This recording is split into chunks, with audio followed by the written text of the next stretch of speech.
Hard to explain in writing, but let me try without seeming to offend. There are plenty of people on the right that aren't transphobes. Same way plenty on the left that don't care if people are Bible thumping in their churches. Example, I live in a predominantly older conservative county or country. Almost everyone I talk to could care less if people are trans, gay, straight, abort babies. They just want to live their lives.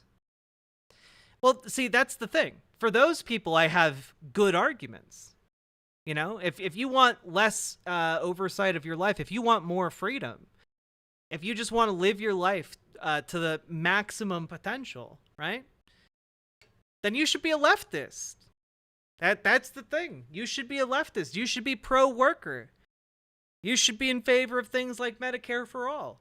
It literally puts less of a financial burden on you. It gives you more money to throw around while also being completely covered if you get cancer or like some weird, strange disease that you need to be in, like, put in a hospital for like the next 30 years, you know? Like, my argument for people who just want to live and let live is that they should be lefties.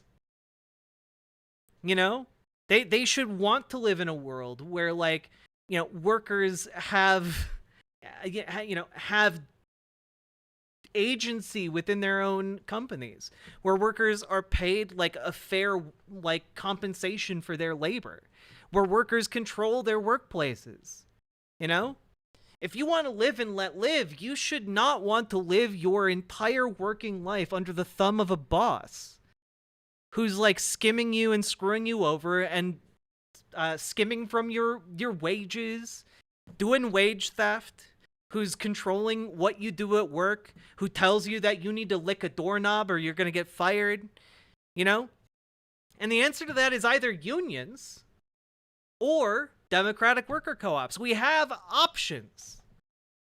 And that's why I advocate for people to be leftists. Not just because, like, oh, well, you know, you should love gay people and trans people, and you should, but I understand that for, like, people who are kind of in the middle, who just want to live and let live and don't really give a shit about, like, human rights or whatever, they should be leftists because leftism personally benefits them and also benefits everybody else.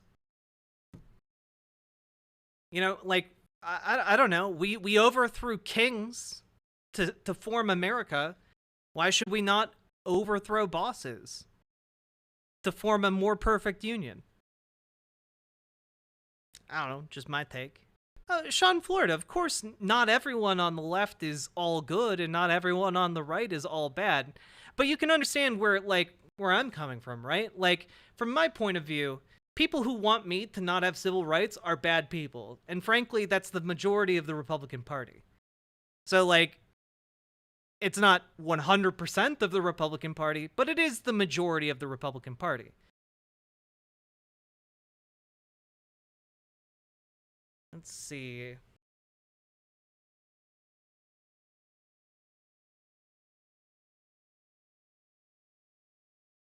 Yeah, he was also not president when he was charged with keeping those documents. Or when he had those documents and refused to give them back.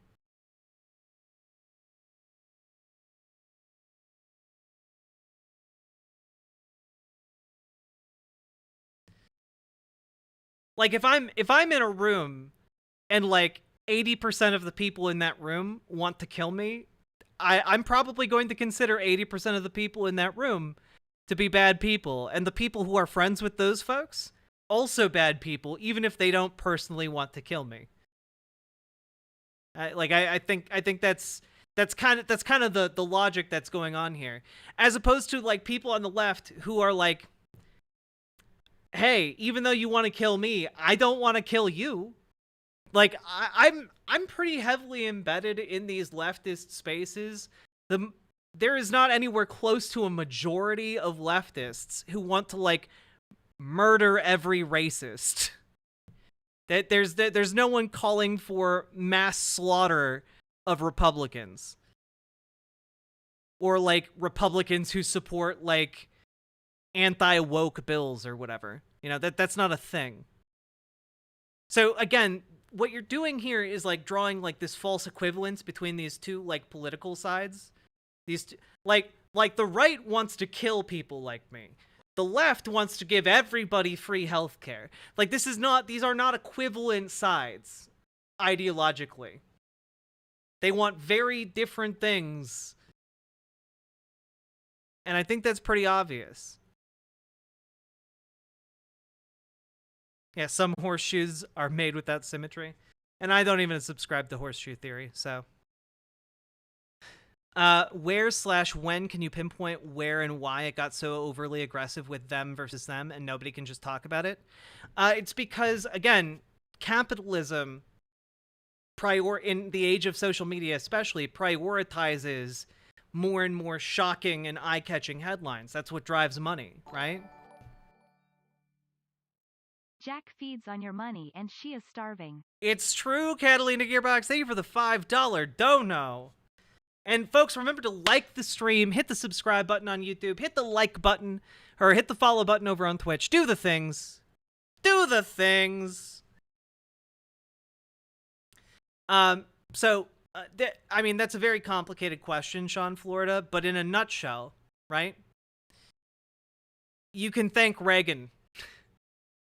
If I'm going to condense it, Reagan set into motion a set of circumstances that have gone on to shape the modern economic and social era in ways that lead to this kind of polarization, right? So basically, you can see that right around the time Reagan started instituting economic reforms, for example, housing prices started just exponentially booming.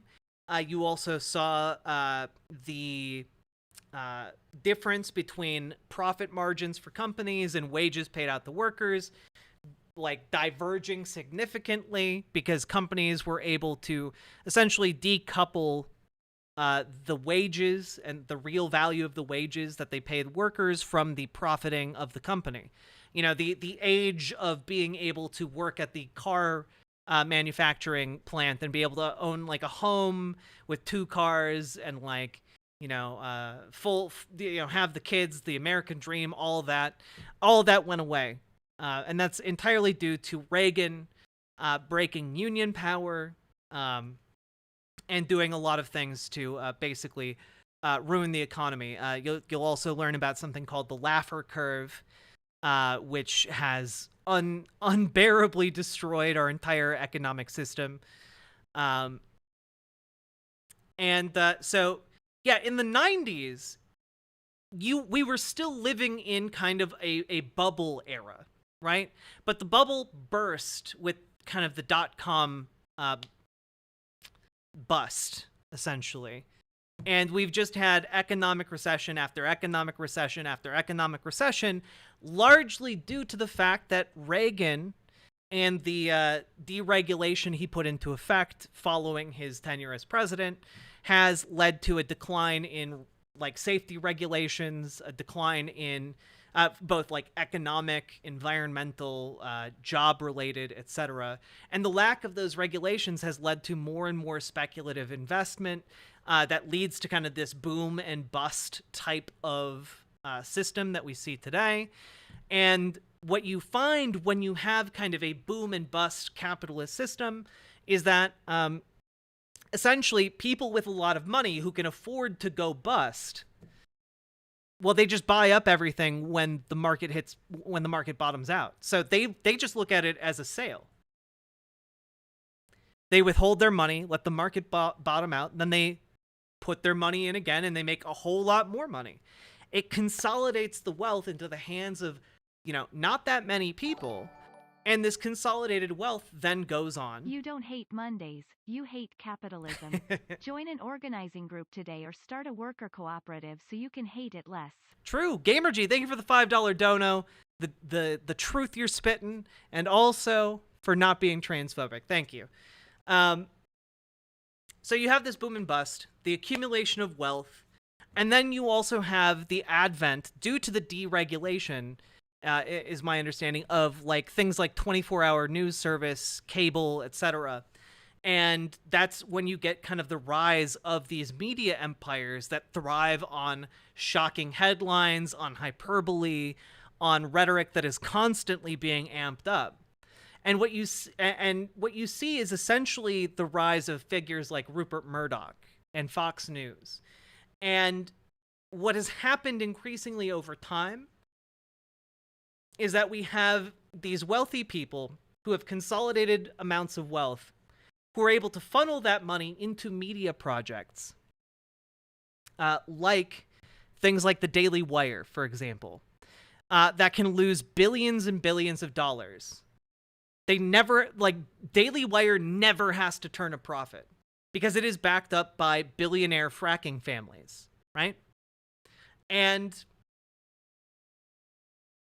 we have that sort of media system over on the right.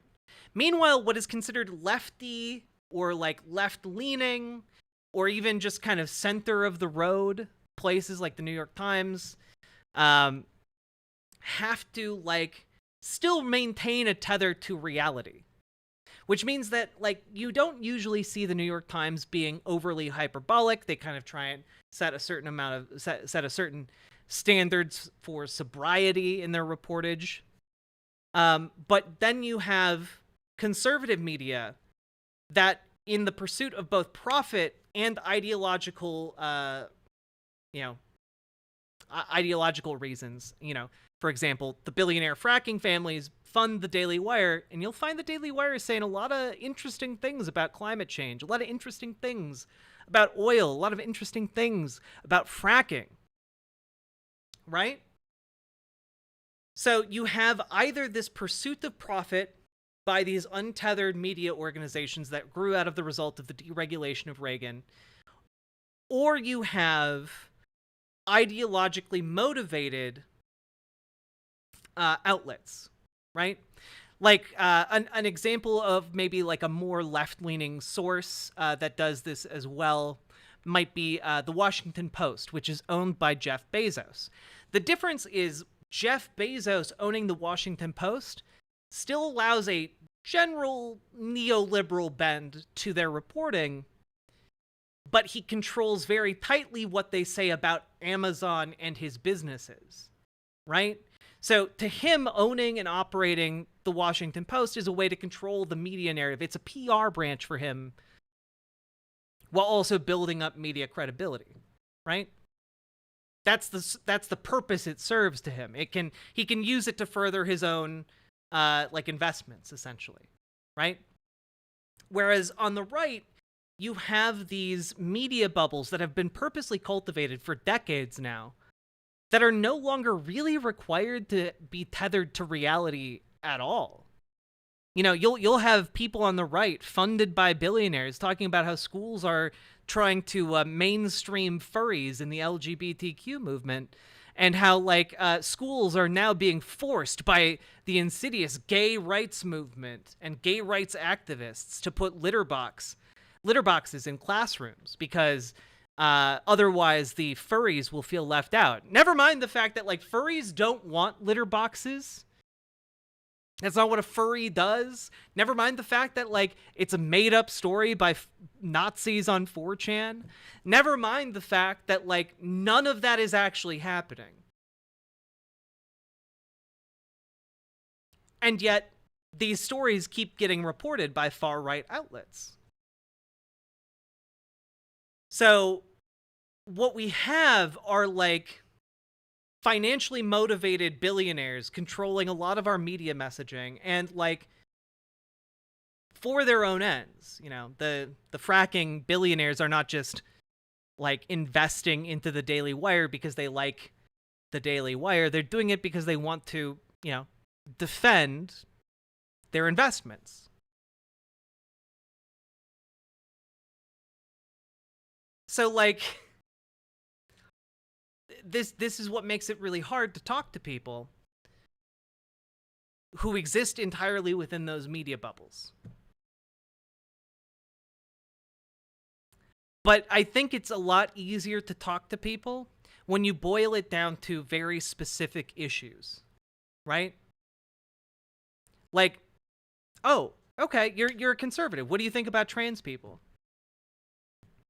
Right? Like, for me, like, oh, what do you think about trans people? What do you think about like black and brown people?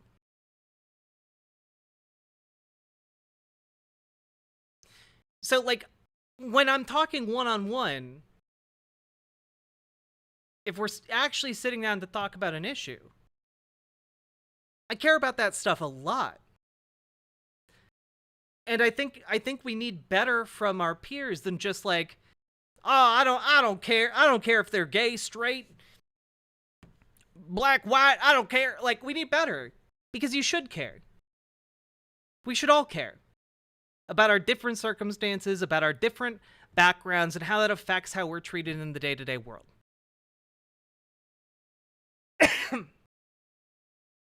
You know? Like, my struggle as like a white trans woman is not the same struggle that other people have in their day-to-day lives. The color blindness path has been tried and has failed.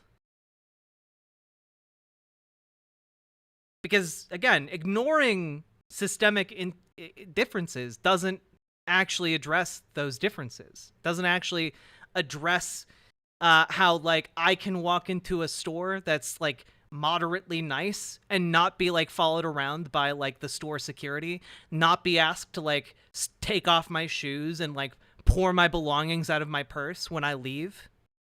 You know, that's something I don't have to deal with. But other people do.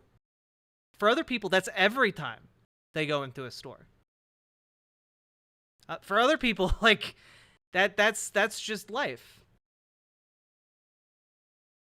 So like, yeah, I think this stuff is important to talk about, and I think that's what makes it so hard to talk to somebody who's in one of those, what, like, specifically, and there are different like media bubbles for sure. Like, neoliberals live in a very different media bubble from me.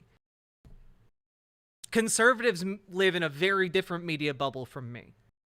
But it's really hard. It's easier for me to talk to neoliberals than it is to talk to conservatives who think that like black people being discriminated against was a thing that ended like 60 years ago.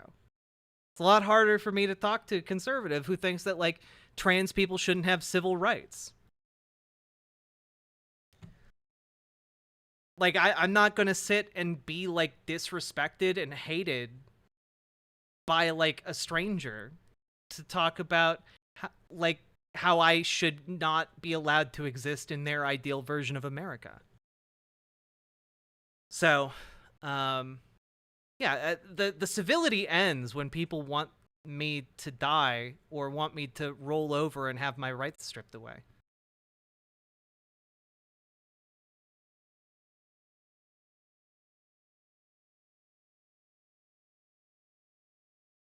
The issue is, Sean, Florida, I think a lot of people who say, no bother to me, let them live and be happy, I think that there are a not insignificant number of them who don't actually mean that, you know? And I say that as somebody who grew up, you know, in small towns in the Midwest. You know, there are a lot of people who say they don't care about, you know, the gays or the transes, but it becomes a lot different when the gay person is their son. Or the trans person is their sister.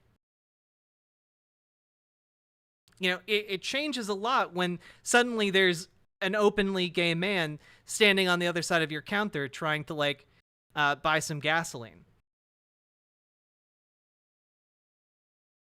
It changes when suddenly that live and let live mentality is challenged by the existence of somebody different. You know? As a trans person who has been perceived by some to be moderately attractive, like, there are guys on dating apps, you know, back when I was doing those, who would, like, threaten to kill me because they were attracted to me and didn't read my profile and then found out I was trans. Like, that was a thing that would happen. So, Don't you think we've all been a bit propagandized on all sides by media? Sure, but like being propagandized to is not like an excuse to believe horrible shit.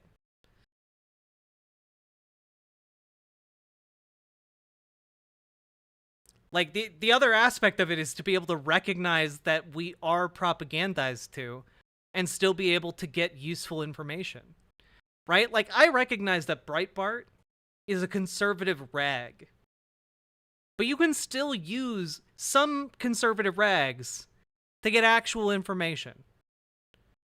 The issue is you need to be able to recognize it as propaganda so you don't just buy like all of its messaging hook, line, and sinker.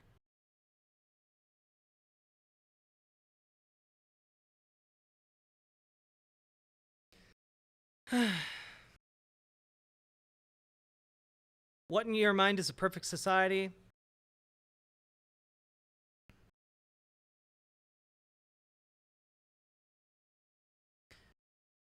Well, in my mind, a perfect society would be one where we democratically decide what's done with our workplaces. We democratically decide who our leadership is, and we democratically decide how our communities should live. My ideal society is democracy. All I'm asking is for democracy to extend to what is currently tiny little fiefdoms ruled by tiny little tyrants. We just call them companies now. And I want to bring democracy to those feudal institutions.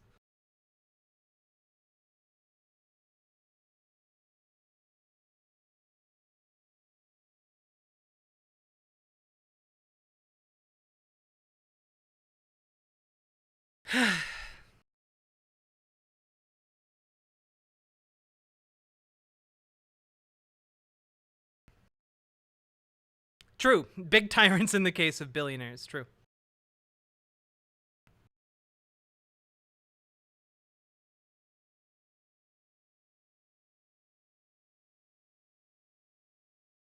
I'm very much finding this convo with you and the chatter insightful. I'm glad you're enjoying it, Rambe.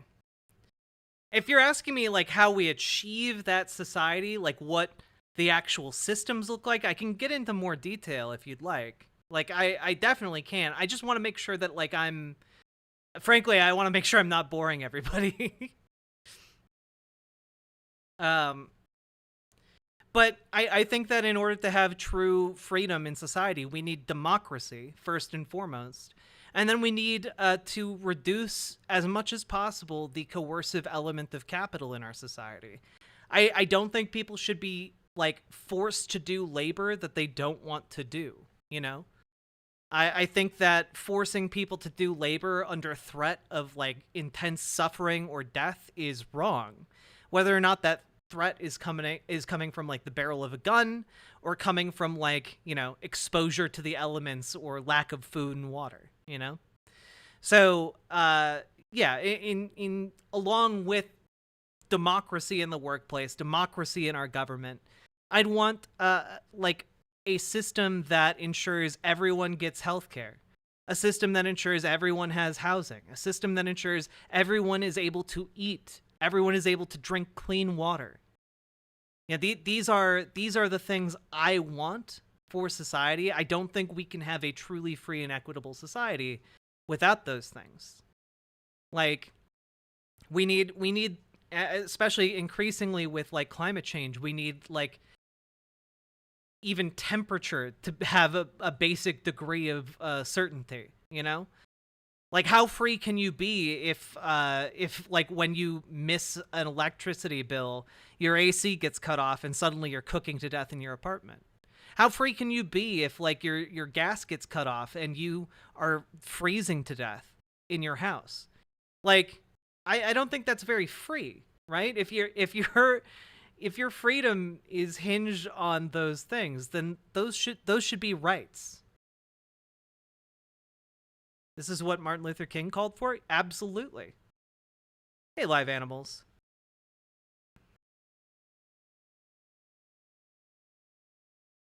What about any politician, left or right, that has a racial, hateful, or prejudicial mindset years ago? Now suddenly they're a good person. Do you believe and forgive them if they change? I mean, sure, but I have to be reasonably certain that the change is real, right? You know, like that's the thing. I believe people can change, but I also believe that it's impossible to know if people have actually changed unless we have, actual action behind the change. If the former Grand Wizard of the Ku Klux Klan comes out and tells me that he's no longer racist, I'm going to want to see some receipts. I think that's a reasonable request.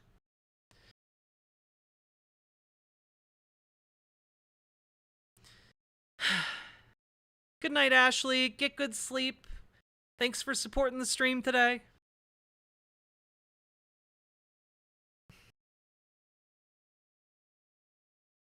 Especially given capitalism's role in climate change. Exactly, Twykel.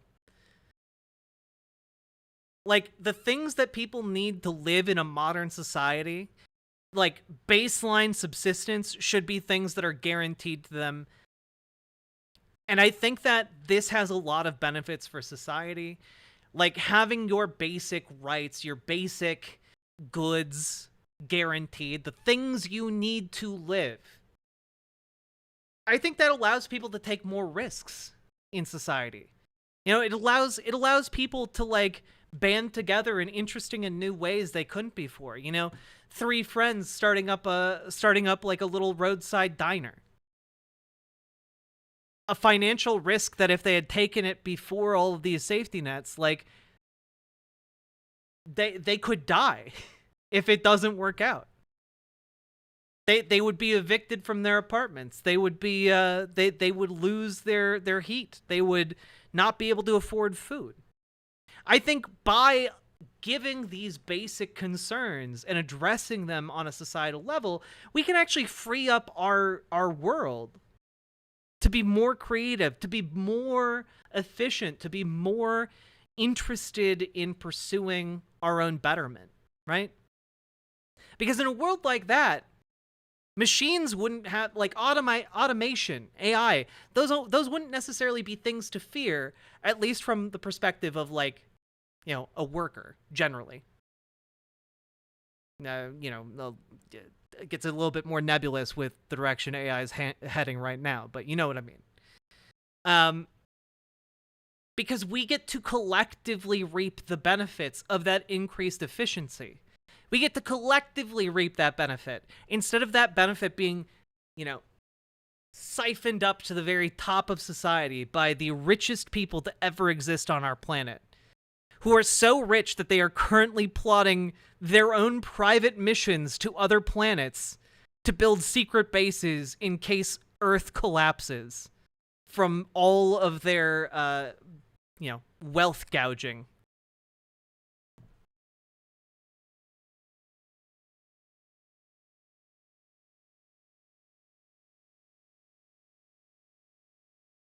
Also underground bunkers, true. Sorry, New Zealand. I know a lot of your property is being bought up right now by billionaires from America.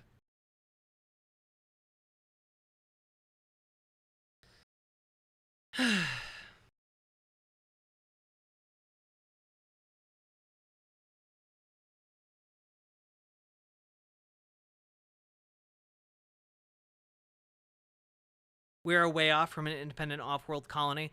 Sure, but the point is, like, they're pouring all of their money into it, It's I feel like that's a bad sign.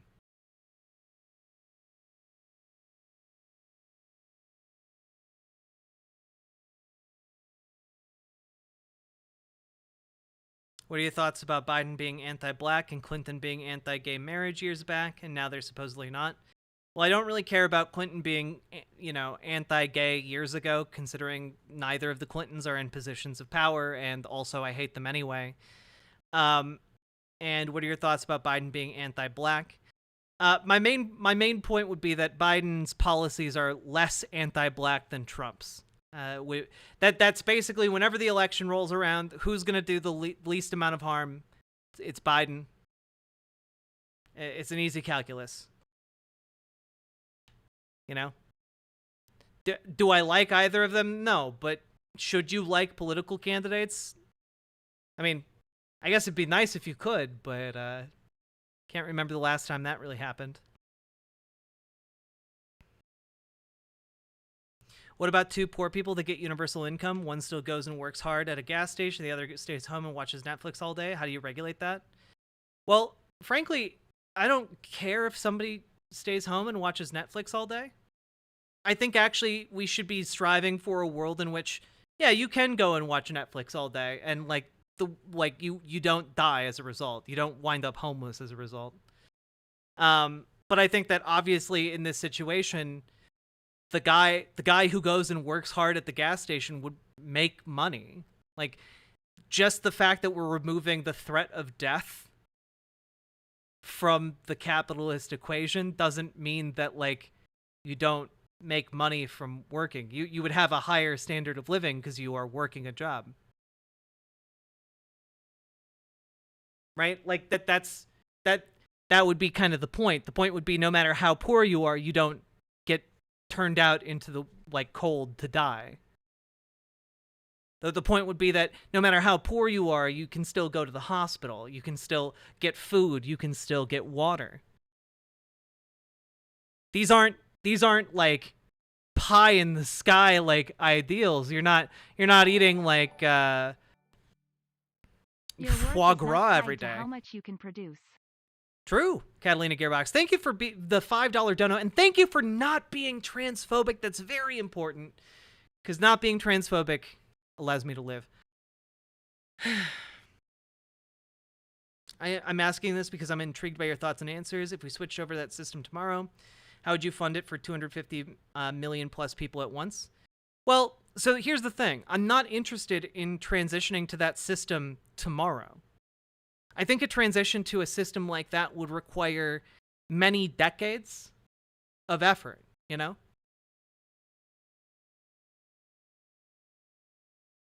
I think that this is a system where a transition would take time, you know? So, like, how do we fund it for 250 million plus people? My main argument would be tax the wealthy. Like, currently, the wealthy billionaires in America alone wind up not paying... sorry, I think it's the top 0.1... the top 0.01% of America skips out on paying $145 billion in taxes every year. Every year. They just don't pay it. They just calculate their income a total of $145 billion short. How would we fund this? You tax them fully, close the loopholes, actually pursue, like, their tax fraud against the American people, and then you tax them more, because we're currently taxing the wealthiest people to ever exist at, like, a third of the taxation rate we did, 80 years ago. So tax them. Tax churches over a certain size. Tax people who are currently at the top of society, who are wealthier than any human to ever exist. Tax them.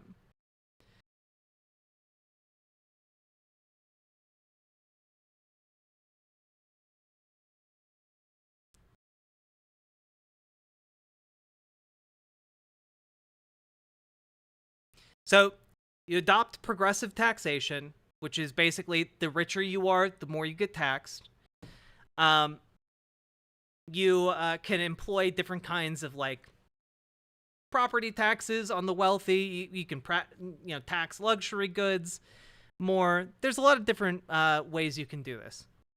How can you have faith in the government taking in more taxes and honestly distributing it? It's called democracy. You elect people who will deal honestly with you, who will appoint people who will deal honestly. That means you have to actually roll up your sleeves and get invested into the day-to-day grind of doing politics, of actually getting out there and doing activism to get people you can trust into office. fight on a state-by-state level to call like a continental, not continental Congress, like a congressional convention, constitutional convention. There we go. To do like an amendment to the Constitution to like ban lobbying, you know? Convince your friends and family to vote for more left-leaning politicians, because the biggest grifters in society are Republican politicians, though it is certainly a huge problem with left-leaning politicians as well. Demand transparency. Demand accountability. Ask more from your elected officials. Be a pain in their ass. Shai Halud, thank you for the $75 dono. I very much appreciate that. Thank you for that incredibly generous drop. You are hereby officially not transphobic. Okay, that was an official gesture. Not everyone gets that. Go in peace, my child. Like, have you ever looked into places that had zero taxes on corporations and then they implemented more taxes, like Puerto Rico in the 80s and 90s? Yeah, but the issue is Puerto Rico got completely fucked by their zero taxation on companies. Because what ended up happening was the companies that went to Puerto Rico, when there was zero taxation, right, was that those companies then used their wealth to basically buy the entire government of Puerto Rico, which is exactly how the government is now in the position it's in Puerto Rico, where they are at the behest of private debtors, where like the electricity is turned off because the ghouls, the private companies that moved to Puerto Rico now control like the electrical supply, the privatized electrical grid of Puerto Rico. They control the redevelopment of Puerto Rico so that when people's homes are destroyed by hurricanes, they swoop in and buy the property for nothing from people who have just lost everything, and then build luxury resorts on their properties. You know, this is the raping of Puerto Rico. What you're describing here didn't actually help people in Puerto Rico. It doomed them. Can I be not transphobic too? I've just had a lovely first date, and I'm gonna spend money I don't really have to celebrate. BW Feeing A. Salmon Moose, congrats on the good first date. And thank you for the 5 tier 1 subs. That is very generous in BWA of you. Thank you so much. And you are officially not transphobic.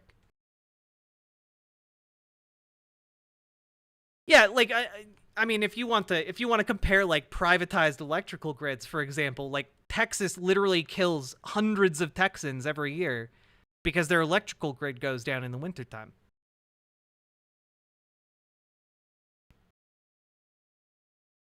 What happened is all the companies left and the cities were based in went belly up. No. The companies didn't leave. They built billions of dollars in infrastructure in Puerto Rico. They didn't just up and leave. What they did was they bought the government for more and more favorable like business deals. And then when the government had to start paying back its debts, they left when the government started raising taxes. Yeah. So the zero taxation game literally just extracted the wealth. Like, it just ruined the credit of Puerto Rico. Because there was no way they could keep the taxation rate at zero while also paying the debts it incurred by having to, like, run a functional society. Like, and because, by the way, this has happened in other states in the United States as well. The issue is Puerto Rico can't declare bankruptcy because it's not a state. Other states in the United States have had similar issues where they cater to corporations. They bend over and spread their ass cheeks for corporations. Georgia just did this with like 0% tax, a 0% tax rate, I think, or is that might have been Mississippi. 0% tax rate for Amazon, one of the largest, most valuable companies in the world, 0% tax rate. 0% tax rate for 30 years. Richest company in the world. And you know what's going to happen 30 years from now? They're going to sell their campus and move to a different state. Like, insanity. Just make them pay taxes.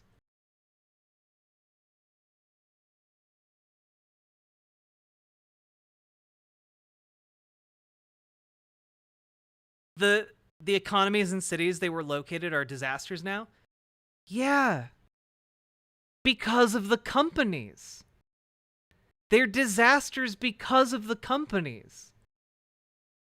The government catered to the companies as much as it possibly could, and then they left to go continue making record profits elsewhere.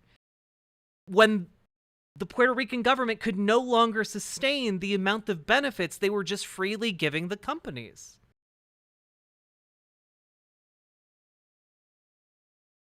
They siphoned that wealth from the Puerto Rican people and then left with their bag. And then frankly, commodified the natural disasters that followed. There's a term for this, by the way. It's called like disaster capitalism, I believe is the term. But it's a common term for places that are frequently hit by natural disasters, whether it's flooding or hurricanes or volcanoes even. So how would we prevent that happening here if all the Fortune 500s leave to India? Build newer, better companies. Like, and here's, also, this is the other thing. The United States is the world's superpower. People want to do business here. New York, another example of this is New York City, okay? New York City, okay? One of the most populated cities on the planet, has an incredibly high taxation rate. But you know what? People still want to live there. Wealthy people still live there. Huge companies still operate out of New York City. Why? Because they like it there. Because they like it there. They don't want to move someplace else. And you know what? If they all did, great. More room for us. Let's build newer, better companies that we don't have to, like, ruin our entire society in order to sustain. It's where all the stuff is. It's where all the people are. Also, by the way, I've looked into this. I've looked into the studies on capitalist flight, it's called. It doesn't happen to the extent that people claim it does. The idea that all of these companies would up and leave, it doesn't happen. And you can see that in places that are already much more highly taxed than the rest of the country. The issue is we need to be putting that tax burden on the wealthy, not on the working class. And increasingly over time, the tax burden has fell in over and over and over again, predominantly on the working class.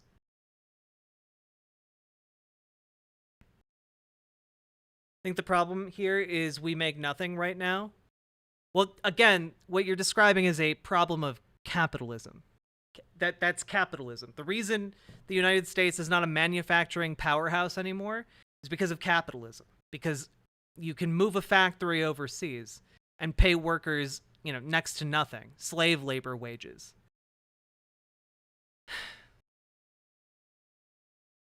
Don't you think all working class goods and prices would skyrocket? Well, again, you're making a lot of assumptions. Part of the reason I said I wouldn't want to Thanos snap these changes into existence was precisely to avoid that problem. If you just Thanos snapped all these changes, or if, like, you know, the far left communist uprising happened, you know, I think that it would have an incredibly huge economic impact that would maybe lead to exactly this kind of apocalyptic scenario you're imagining. But what I'm not proposing that, right? What I'm proposing is that over time, we adopt loan policies. Like, we bring back the concept of postal banking. And, you know, people in my chat who have heard me talk about this will be rolling their eyes right about now. But you bring back postal banking. The system we had until the 1960s that turned every post office in America into a bank, so that every post office could offer banking services. Through that, you expand our banking network across the entire country in a way that makes banking accessible to everyone, no matter where they are, no matter how small their community. And on top of that, you introduce loan programs that allow people to create democratic worker co-ops. Because we know from a lot of the research that has been done on the democratic worker co-op model, you get increased productivity, so workers are more productive.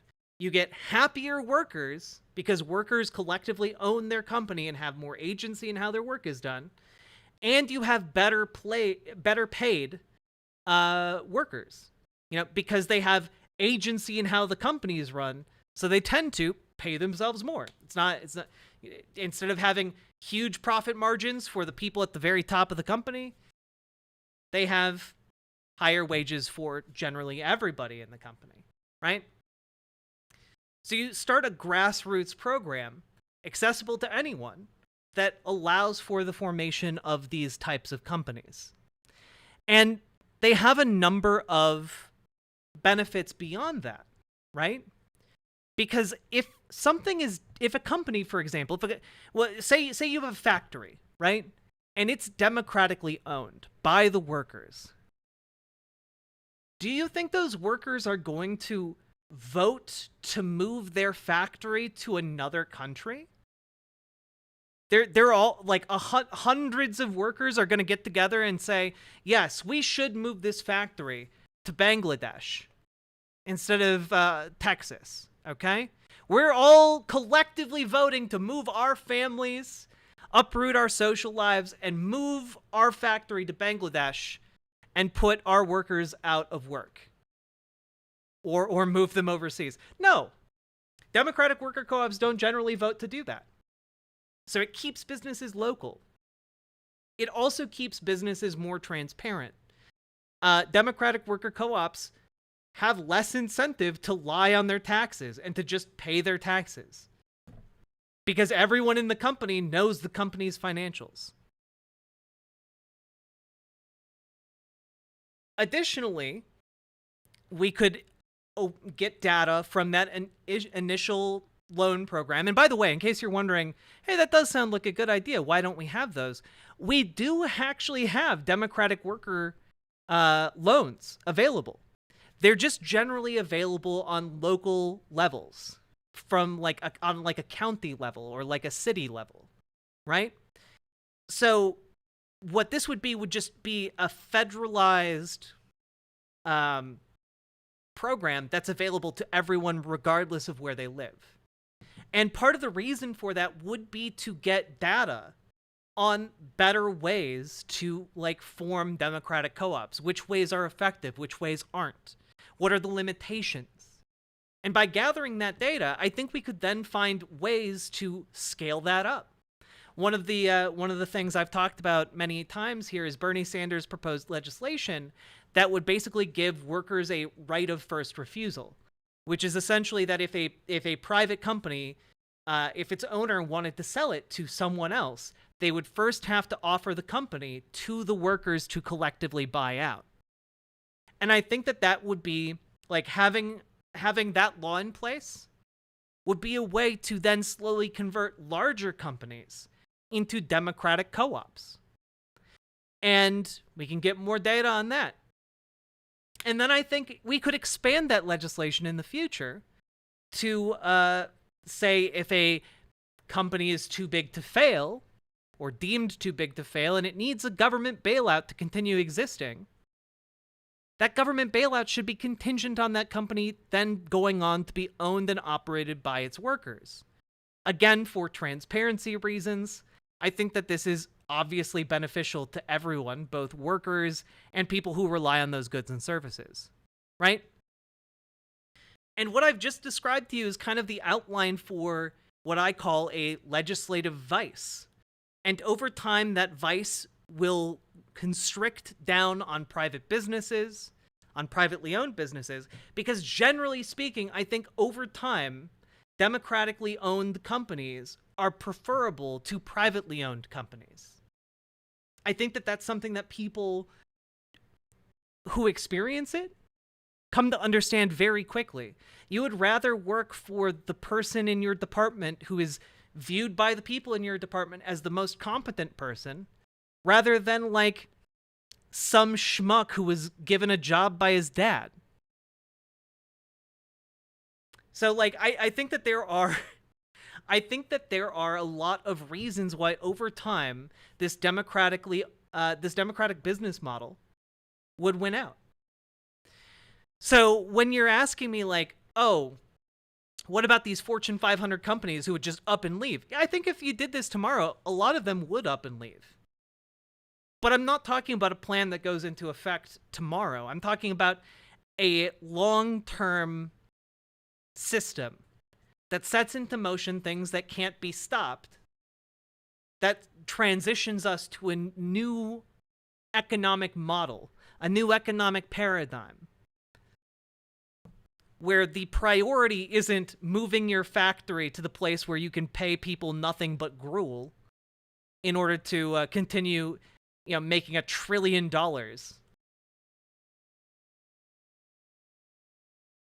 I think instead we should have a system that works for the people who work there. So those are my politics in a nutshell. Like longer term, like maybe in like 1,000 years we can achieve like something even beyond that. But like in the short term, in like my lifetime, that's what I would like to see happen. And I will be lucky, I think, if we get even, a fraction of those policies in place by the time I die. But I think it's worth fighting for. The same way I think it was worth fighting for thousands of years to overthrow monarchy and get democracy. To overthrow the lord at the hands of the serf. I think that it is worth fighting for as long as it takes, whether it's 1,000 years or 10,000 years, to overthrow the boss at the hand of the worker. So,